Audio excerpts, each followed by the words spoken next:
नमस्कार सर्वांना, good morning आणि हाय हॅलो. तर आज आहे आषाढी एकादशी. तर आज ना खूप छान दिवसाची सुंदर अशी सुरुवात झालेली आहे.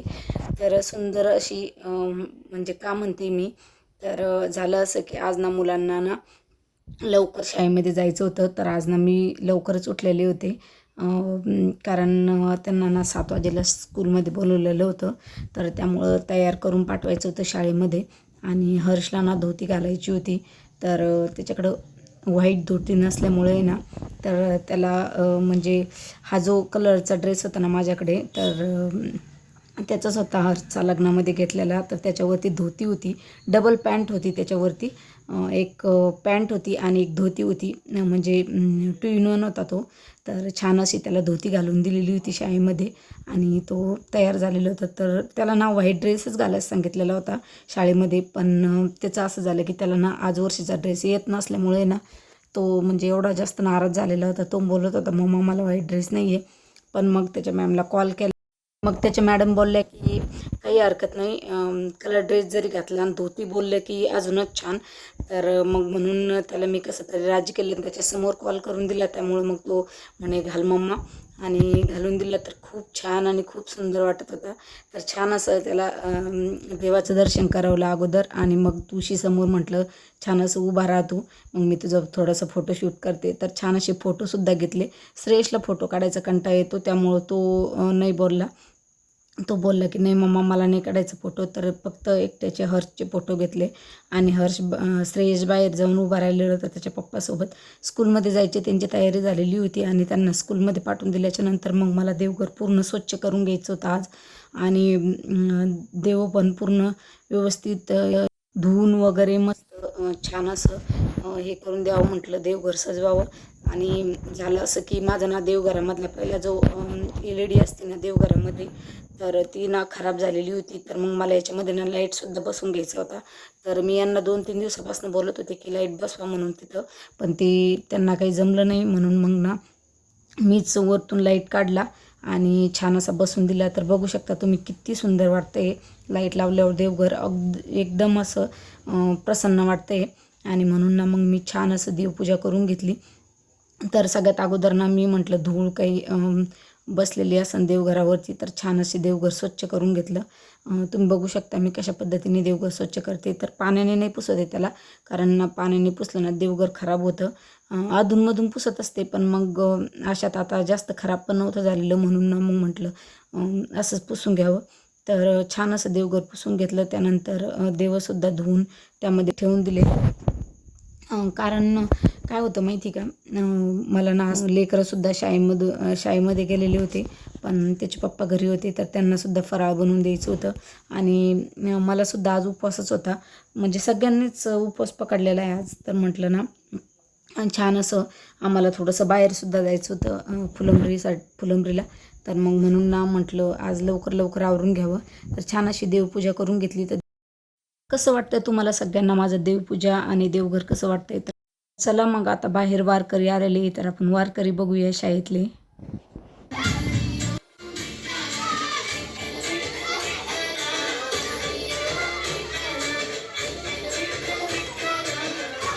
कोणत्या शाळेतलं आहे?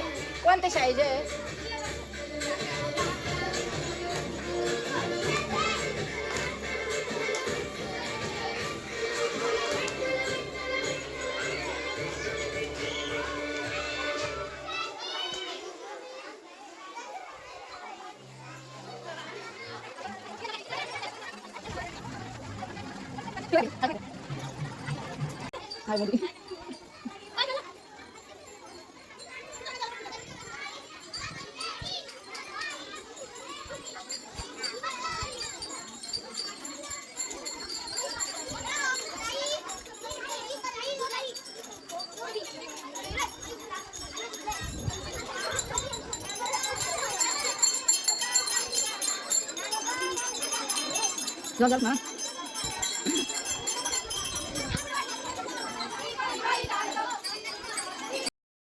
आज ना खूप छान वाटत होतं. पूर्ण गल्लीमध्ये रांगोळी वगैरे काढलेल्या खूप सुंदर वाटत होतं. सगळे लेकरं येत होते. म्हणजे वारकरी म्हणजेच का बोलले मी, तर ते ना एक छोटीशी त्यांची एक मिरवणूक होती पूर्ण गावामध्ये आणि मंदिरापर्यंत, आणि त्यांना ना मंदिरापर्यंत नेते आणि मंदिराजवळ ना इथं खूप मोठी म्हणजे सगळ्या शाळेतले मुलं जमा होऊन आरती होती आणि प्रसाद वगैरे असं वाटतात. तर आमच्या म्हणजे माझ्या मुलांच्या शाळेतले सर लोक वगैरे तिकडल्या गल्लीनं गेलेले होते. कारण ज्याला जसं जमतं तसं वेगवेगळ्या गल्लीने जातात ते. आणि तर चला मग आता यानंतर ना इथं 4 वाजलेले होते आणि पावसाचं वातावरण होतं थोडंसं. त्यामुळं ना मी साडी वगैरे काढून टाकलेली होती आणि घरीच बसलेले होते. पण मग माझ्या समोरच्या ह्या दोघीजणी आहे, तर माझ्या समोरच राहिल्या त्या दोघीजणी. तर मग त्या बोलल्या होत्या, माझ्या मैत्रिणीच्याच मुली आहे, तर मला बोलल्या होत्या की चला आपण मंदिरातून जाऊया. तर मी साडी वगैरे काढून टाकलेली होती, ड्रेस घातलेला होता. पण मग म्हटलं काही नाही, गावातच आहे मंदिर, तर चला जाऊन येऊया आपण. आणि खूप छान मंदिर आहे हे, साईबाबाचं मंदिर आहे. सगळ्यात पहिलं लांबचं मंदिर थोडंसं लांब आहे, तर त्यामुळं आम्ही ना सगळ्यात पहिले ह्या मंदिरात दर्शन करायला आलेलो होतो. आणि थोडंसं आमच्या घरापासून आहे ना थोडंसं दूर आहे, काही जास्त दूर नाही आहे. पण छान असं दर्शन घेतले इथं. आणि इथं बघू शकता किती भारी नजारा आहे. एकदम सुंदर असं हे मंदिर बांधलेलं आहे. आणि मंदिराच्या आजूबाजूला आहे ना शेती आहे सगळी. आणि किती भारी वाटतं इथं बघू शकता तुम्ही. म्हणजे उंचावर वरती बांधलेलं आहे मंदिर आणि खाली शेती वगैरे आहे. तर इथं बघू शकता तुम्ही कशा पद्धतीने मी इथं छान दर्शन केले. थोडा वेळ इथं बसलो, कारण ना खूप दिवसानंतर बाहेर आलेलो होतो. म्हणजे एकदम असं भारी वाटलं इथे येऊन. असं एकदम जेवण्यासाठी वगैरे इथं यायचं असेल ना डब्बे गिब्बे घेऊन, तर खूप भारी आहे. तुम्ही येऊ शकता कधीही. एकदम सुंदर असं हे मंदिर आहे. बघू शकता तुम्ही खालीसुद्धा पूर्ण मंदिराचं मी तुम्हाला पूर्ण परिसर दाखवते. तर खाली ना हे ज्यांनी जागा दिलेली ना, तर त्यांची बहुतेक गाडी आहे खाली इथं मंदिराजवळच. आणि फुलांचे झाडं तर एवढे भारी भारी लावलेले आहे ना इथं, की काय सांगा तुम्हाला. पलीकडल्या साईडनं तर एवढे जास्त झाडं आहे. पण मध्येच पाऊस येत होता, त्यामुळे मग आम्ही फास्टमध्ये निघून गेलो. म्हणजे बसलेलो होतो अलीकडं अगोदर, आणि मग नंतर थोडंसं पाऊस यायला लागला. म्हटलं ते अगोदर आपले बाकीच्या सुद्धा मंदिरात दर्शनं झाले पाहिजे, म्हणून मग आम्ही इथून निघून गेलो. तर आतमध्ये सुद्धा बघू शकता तुम्ही किती भारी भारी असं. तर आता ह्या मंदिरामध्ये सुद्धा आमचे दर्शनं झालेले होते आणि आता आम्हाला जायचं होतं समोरच्या मंदिरामध्ये. जसं की रेणुका मातेच्या मंदिरामध्ये. अरे ते आमच्या ना घराजवळच आहे ते मंदिर, तर त्यामुळं ना आम्ही लवकरच त्या मंदिरामध्ये पण जाणार होतो. आणि मग तिथूनच विठ्ठल रुक्माईचं, रेणुका मातेचं हे सगळे मंदिर जवळच आहे. त्यामुळं मग इकडं काही आम्हाला जास्त उशीर लागणार नव्हता. ह्या मंदिरामध्ये गेलो. रेणुका मातेचं मंदिरसुद्धा खूप मोठं आहे, खूप म्हणजे खूपच जास्त मोठं आहे. तर छान असं इथंसुद्धा दर्शन केले, निवांत दर्शन केले. कारण आज गर्दी होती, पण आज विठ्ठल रुक्माईच्या मंदिरातच जास्त गर्दी होती. इथं रेणुका मातेच्या मंदिरात होती, पण थोडी म्हणजे इथं कमी होती. तिथं भजनं वगैरे चालू असल्यामुळे ना तिथं गर्दी जास्त होती.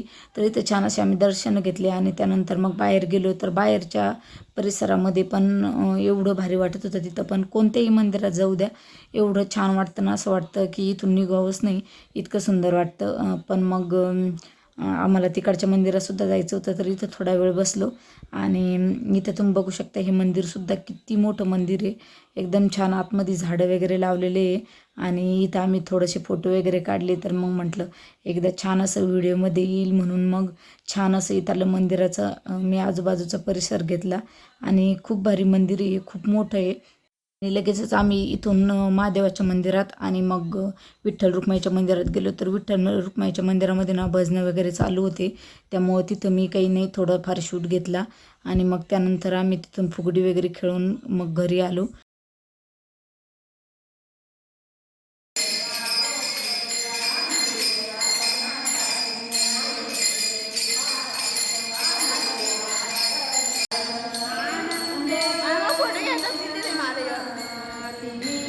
दीदीला घ्यायला लाव ना मग.